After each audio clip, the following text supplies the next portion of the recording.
You're not raised with discipline if it's not incorporated into you very early. It takes a monumental shift in the way you think about life to incorporate that. How do you do that with your children? Well, fortunately, my kids have been around me when I've been, during the time that they're alive, I've been at my most disciplined and most best. Mm-hmm. Thank God they weren't around me when I was 21. Right. And they're seeing the example of someone who works hard and works all the time and has a lot of discipline and also wants to talk to them about things. And I want to talk to them about the value of difficult things and about failure and about like sports. They're involved in sports, which I think are very important to kids. You certainly can develop assholes through sports, but I think there's something about winning and losing and effort and reward for that effort that's a vital part of being a human being. And through that, through sports and through any difficult thing, you develop your human potential.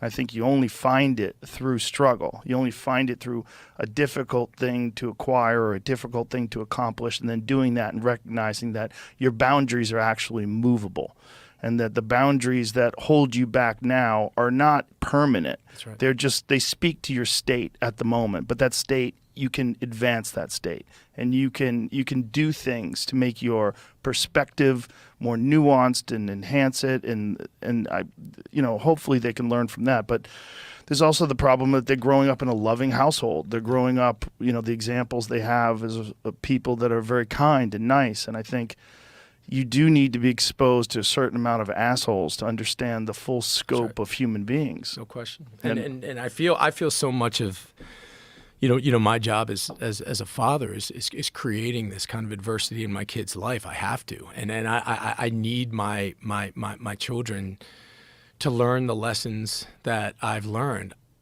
I just really can't have them learn it the way that I learned it, because that it could have gone either way. Yeah. And most of the time, it doesn't go the way you went. That's right. Yeah, it's like if you get 100 kids and you thrust them into horrible environments, very few of them come out to be this person who has forged themselves through the fire of adversity. Most people succumb, unfortunately. I think that's right, and I think most people also don't have. I mean, look, I mean, through all the trouble and all the shit that I got into, I had a loving, supporting family who had my back, and I think that's when I think about the inequality in this country. I mean, one of the main themes and what I'm trying to do with this podcast is just I've seen firsthand how the legal system, how so many of the systems that are in place, people who don't have that infrastructure, it is so grossly fucking unfair. And they don't have an example to go off of. One of the things about human beings is we imitate our atmosphere. That's right. And we become accustomed to seeing people work hard, achieve things, and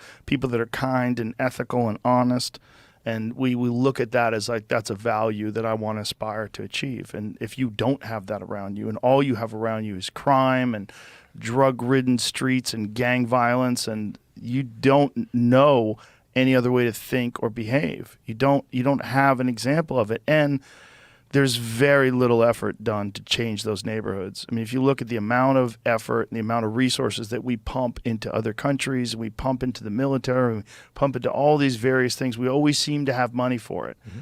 Imagine if you're a child and you're being raised in this community that it's essentially been the same way for decades and decades with no help. That's right.